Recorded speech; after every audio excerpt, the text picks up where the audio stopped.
Hey, Charlotte County.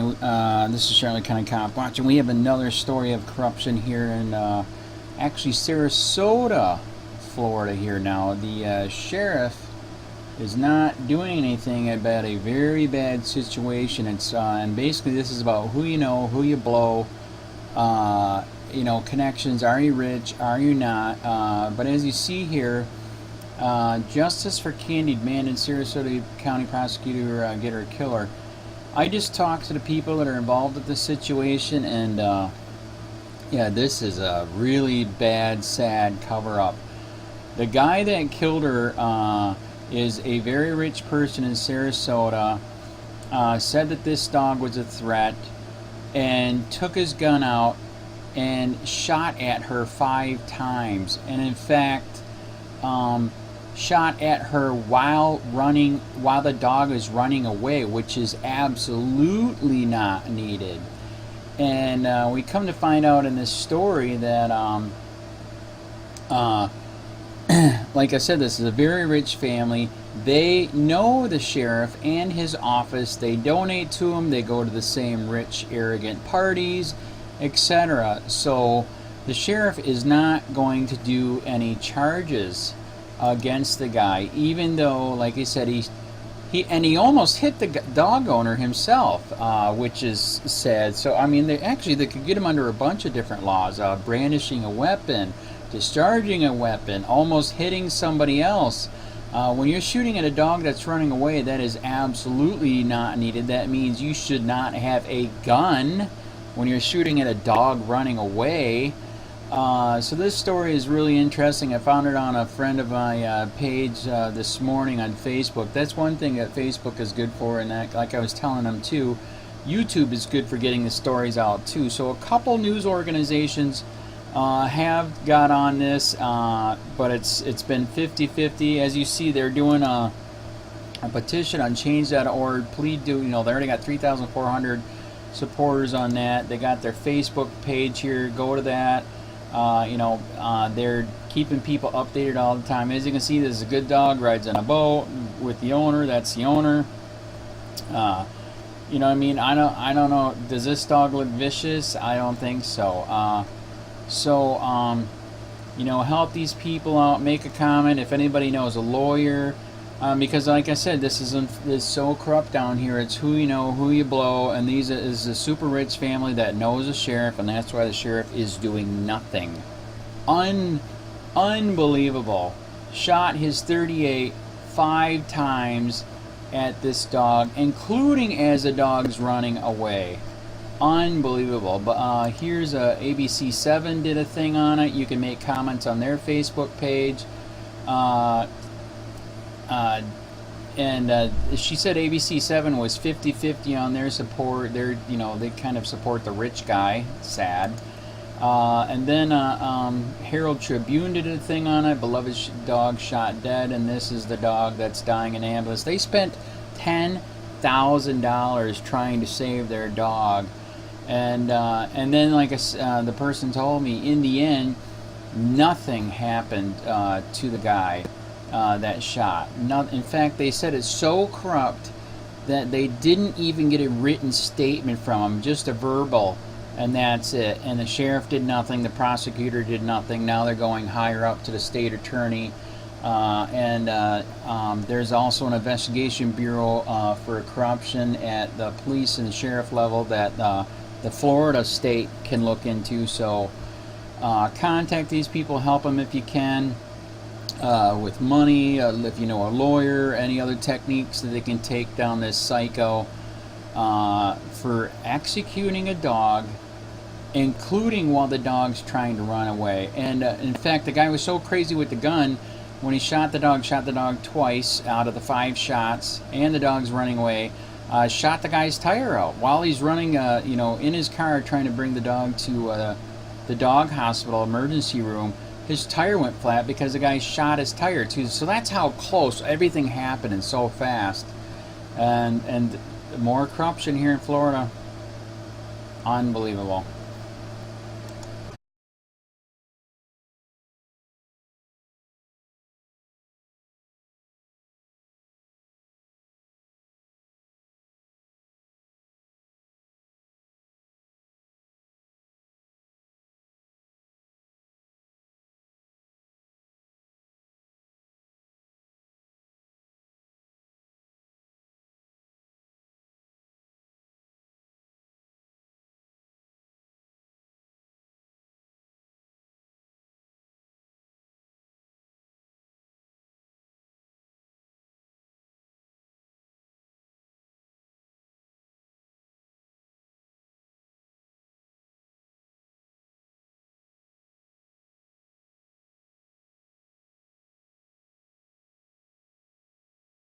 A Suncoast man shoots a dog right in front of its owner after it barks and growls at him. The owner is in disbelief after Sarasota deputies closed the case without charges. SNN's Allison Henning is live in the newsroom with more. Allison. Grant, that's right. The man who shot and killed the dog tells Sarasota deputies he shot out of fear of being attacked, but the owners say the dog, with no history of aggression, did not attack whatsoever. They say she was just reacting as any dog would when seeing a stranger. Rod and Cindy Jacobson are in shock, losing their terrier mix Candy under circumstances they never imagined. She died from gunshot wounds.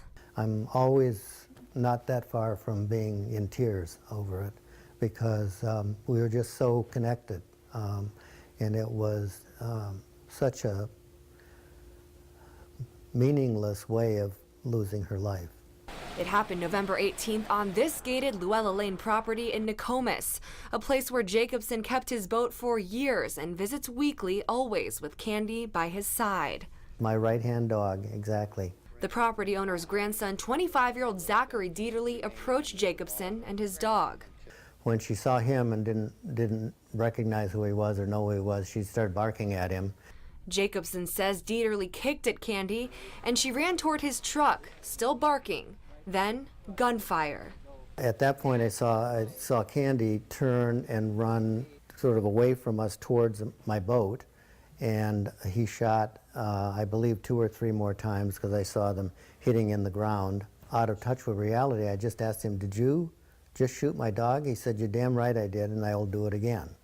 During an interview, Dieterle told Sarasota deputies he was afraid that if he did nothing, he would be attacked, telling deputies he told Jacobson, "Get your dog off me," a statement Jacobson says he does not recall. SNN spoke with criminal defense lawyer Mark Zimmerman, who tells us under the law of necessity, the only way shooting the dog was lawful was if Dieterle believed the attack was imminent. Jacobson's wife, Cindy, says Candy was just doing her job. She was protecting her truck, she was protecting her people without harming the person that killed her. And now it is important to note that we did reach out to Dieterle to hear his side of the story, but we have not yet heard back. Grant, back to you. We know you'll stay on this case. Thanks so much for that report.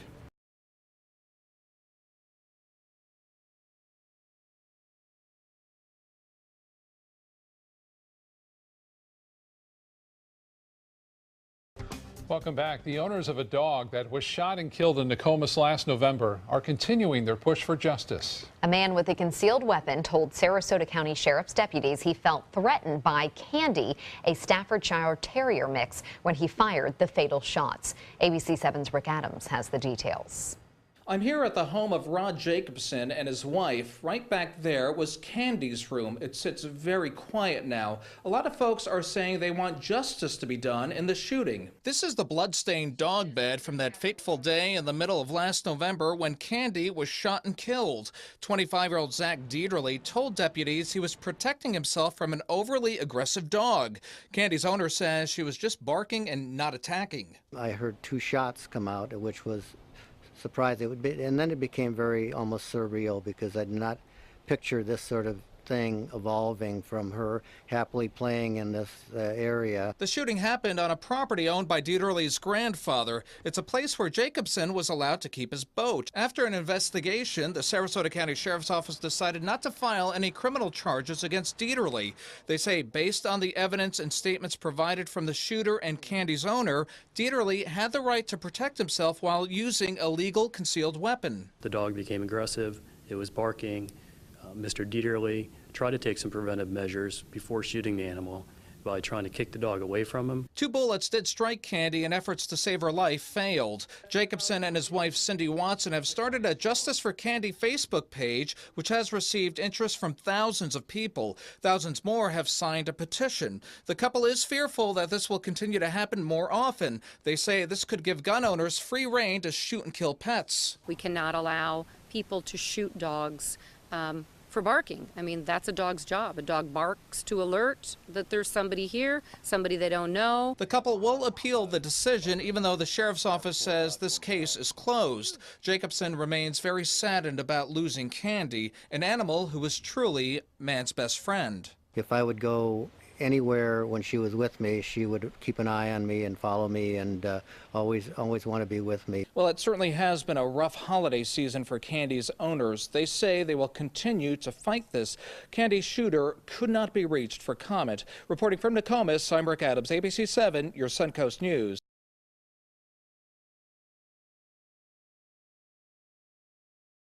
Beloved dog shot dead. The Sarasota County Sheriff's Office declined to press charges. By Carlos R. Munoz, staff writer. Nokomis, in the 3 years since Rodney Jacobson adopted his Staffordshire Terrier mix, they have traveled most of the southeast United States. The day he got Candy, she was far along in pregnancy, he said. His wife, Cindy, said the dog's time was running out at Manatee County Animal Services. "Do you want to take care of a dog that's pregnant?" asked Cindy, who called him at work. "That's fine," he said. Candy was a devoted mother to her litter, Cindy Jacobson said. Rodney and Candy became inseparable friends. They traveled everywhere together. Their kinship may have cost Candy her life, after a man who said he felt threatened by the 2-foot-tall, stocky 50-pound dog shot her while Jacobson was working on his boat.